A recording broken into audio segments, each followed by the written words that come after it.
Hi, I'm Sudhindra Haribhat. I'm a leadership coach. I coach working professionals to develop their leadership skills. One of the most important things that working professionals ignore is their health. I'm a marathon runner myself, so I am very much qualified to speak about it. Health includes various things: your diet, your exercises, your genetics, and also the sleep, the kind of sleep that you get. In this video, I'm going to be focusing on sleep because that is the least talked about aspect as far as health is concerned. I'm going to be talking about why it is important and then the do's and don'ts, what you should do and what you shouldn't do to be able to sleep well. I'm going to be sharing a mind map with you. Let me open the mind map and let's get started. There are three aspects which I'm going to be covering. First is why is sleeping well important. Second is the don'ts and then the do's. I'm just changing the sequence. Okay. So there are 7 points in each section and I'm going to go through each one of the points. So the first one, why is it important? It is easy to understand. If you have slept well, then you are energetic throughout the day. Otherwise you become dull or you tire very easily. The second thing is that sleeping well gives you good recall memory. So if you have to recollect something which has happened before, then if you have slept well, then that is possible. Your social behavior as well. So when you talk to people, your manners, your face expressions, your general enthusiasm, that is obvious when you have slept well. If you haven't slept well, then your social behavior is also not up to the mark. There could be a lack of interest or you could just be snappy. It could be anything. Next is creativity. So if you are well rested, then your mind is relaxed, you can be focused and you can also be creative, because at work there are many situations which require creative solutions and that is possible only if you have slept well. Then temper. There could be tense situations too where you need to be able to manage your temper. You don't want to go off the handle and just blast people around or just lose your cool too easily. So to be able to manage your temper, again, sleeping well is important. Judgment. Sometimes there are decisions to be made and you have options in front of you. Which option to choose, which option not to choose. How do you make that judgment? It boils down to how well you have slept. And finally, your happiness index. In general, if you have slept well, each one of us knows that we are more happy with life in general. Okay, so these are the 7 reasons why sleeping well is important. And now I'm going to go to the don'ts, and there are 7 of those. To be able to sleep well, the first thing is avoid caffeine and alcohol. And I know for most people this is a very difficult choice to make. So what I would say is avoid caffeine and alcohol at least close to your sleep time, because that can have a very bad impact on your sleep. The second thing is during the day, don't take long naps. So a nap should be not more than 5 or at max 10 minutes if you have to take naps. Okay, I take naps and I always make sure it's never more than 5 minutes. If you take a very long nap, then you will struggle to sleep during the night. Then the next day again you will be groggy and you will again take a longer nap and the cycle continues. So to break this cycle, what you can do for one day, just endure the torture. You have not slept well, somehow pull through that day. Avoid the long naps so that at night you will again be able to sleep well. And I'm going to give you a lot of points on how to do that. So long naps is anything more than 10 minutes. The third thing is avoid phone calls close to sleep time, because that can be very excitable. It could be for a nice reason, it could be for not so nice reason, but whatever the discussion, if you have phone calls, then you will not be able to relax and sleep well. Then physical activities close to sleep time. Yes, I know physical activities are very important, but try and do them as much as possible in the mornings, or if your schedule doesn't permit you, do it in the evenings, but much before your sleep time. This is important. Drinking water and staying hydrated is very essential for the body, and some of you take 4 glasses, 6 glasses, whatever it is. Depending on the season, the kind of hydration that you need to do, the amount of water that you consume will also vary.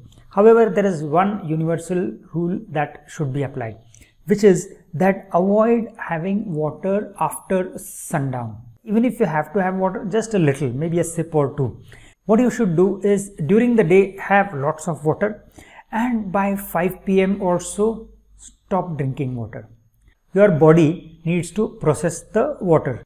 It will go into your system and get passed out as urine. Now, if you drink water after sundown or close to bedtime, then that process will continue, and even in the night you will have to go to the loo, and that will disturb your sleep. So it is best to stop drinking water, ideally maybe at around 5 p.m. So stop drinking water by 5 p.m. so that by 9 p.m. or 10 p.m. whatever your bedtime is, and there would be no disruption to your sleep because you need to go to the toilet. Now sometimes if you want to go to sleep and you're trying desperately to fall asleep, it becomes even more difficult and you start worrying. I've done everything that I had planned to, and yet I'm not able to sleep. No, this is not right. And then you try harder. The harder you try to go to sleep, the more difficult it will be. So don't worry at all, especially if you are changing your sleep times or your sleep patterns. Say for example, you are someone who sleeps beyond 11 p.m. every night, and now you have decided to start sleeping at 10 p.m. So your body is going to take time to adjust. Just by you lying in the bed, it will not happen. You shouldn't worry about it. Just give it time. Just settle into the routine of going into bed by 10 p.m. and slowly after some time your body will get used to it. Initially it will take a lot of time. Afterwards it will take less and less time. Okay, so don't worry about sleeping, because the more you worry, the less likely you are to fall asleep. And the last point under don'ts is rewarding late nighters. This is related specifically to work. There are times when we have to work late. For some reason, people are very proud of themselves when they work late into the night or sometimes all through the night. This is something which needs to be turned around. Whenever you have to work late into the night or all through the night, sit back and ask yourself, why did I have to do that? Could that late night not have been avoided? Could I not have done the work on time? Did I misunderstand something? Did my estimation go wrong? Did my planning go wrong? Was I dependent on someone and that is why I was delayed? Don't feel proud that you were working late. It is not a good sign. Many times you will see people who go around telling everyone else that I was working late into the night. It's not something to be proud of. Whether it is for yourself or your team members, stop praising or rewarding late nighters. In fact, do it the other way around. Do a post-mortem of why late night was necessary. I fully understand that at times there are extenuating circumstances and working late into the night is needed, but those should be the exceptions and those should never be the rule, and those definitely should not be encouraged. So these are the 7 don'ts. Now let me move to the do's. So there are 7 do's that I have for you as far as sleeping well is concerned. The most important point is you should acknowledge the importance of sleep. Develop a sleep first culture. There are so many things that you need to do, whether it is related to work, entertainment, socializing, whatever. Every time you should put sleep first and then the rest. In my case, all my friends and acquaintances, they know that I go to bed by 9, maximum 9:30 p.m. The dinner invites that we get is for an early hour. Everybody knows that by 9:15 p.m. he is going to be leaving. So people plan according to that. So in your case also, start doing that. Whether it is partying with your friends, you just say I need to leave at 9 p.m. So let us plan accordingly. If you're going to start the party at 8:30 p.m, so be it.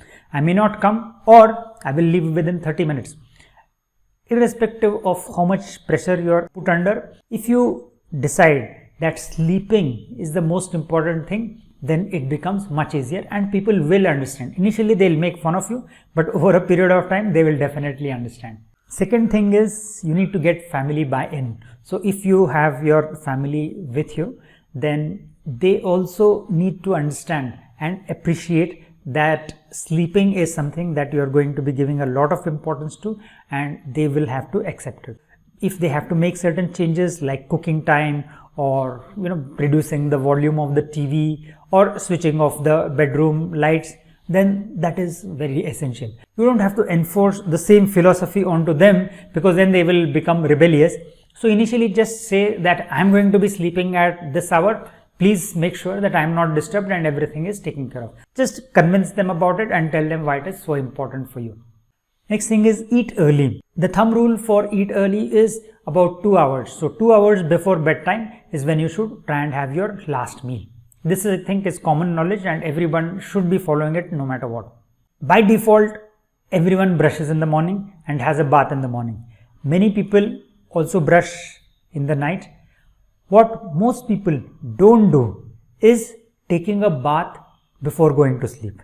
And this is important. So I want to emphasize here that if you take a bath before going to bed, it helps tremendously in sleeping well because your muscles are relaxed, you feel good, and you are very likely to have a good night's sleep. Before having your dinner, take a bath, or at least 30 minutes before going to bed, take a bath, because that is going to be helping you immensely. The next thing is, after you take a bath and before you are ready to go to bed, you should smell good. So how do you smell good? You can use a light perfume or a deodorant, a good body wash. I use talcum powder a lot. I prefer that. So just make sure that you sleep well, because that also helps in relaxing, which is very essential before going to bed. Now, the last 2 points are very unconventional. Number 6 is have a bedtime alarm, not a wake up alarm. Wake up alarm is very common. If I have to wake up at 5 a.m., set a 5 a.m. alarm. If I have to wake up at 6 a.m. alarm. Instead, have a sleep time alarm. If you are going to be sleeping at 10 p.m., have a 9:45 p.m. alarm, just a warning so that you have to wind up now, drop whatever you're doing and get ready to go to bed. A 15-minute or 30-minute prior alarm for you to go to bed will help you get organized. This is necessary until you form a habit of sleeping at the same time. Afterwards, maybe it is not needed, but at least when you start off with a new time, make sure that you have a bedtime alarm. And the last point is that I always say, before going to bed, you should read. Read for about 10 minutes. That will help you relax and sleep well. Now, the important thing is what you read. Don't read something like a thriller, a Chetan Bhagat novel, or a joke book, something exciting. Not on the Kindle and definitely not on the mobile phone. So read only from a hard copy book. Keep a book next to you. This book has to be boring. A definition of boring can be different for different people. So it could be a book on self-help or spirituality or religion or some autobiography or some science book or some topic which you are not so excited about. It could be about astronomy, whatever it is. Pick some book which is boring and keep it next to your bed, and every night read it for 10 minutes. If you do these 7 things, and if you don't do the 7 things that I mentioned before, then you will be able to sleep really well. Start off on this note. You can go a lot deeper into this subject and learn about sleep disorders. But for now, if you follow these 7 do's and 7 don'ts, you will be able to sleep really well and it will help you immensely in your professional life. I'm Sudhi Haribhatt. I'm a leadership coach.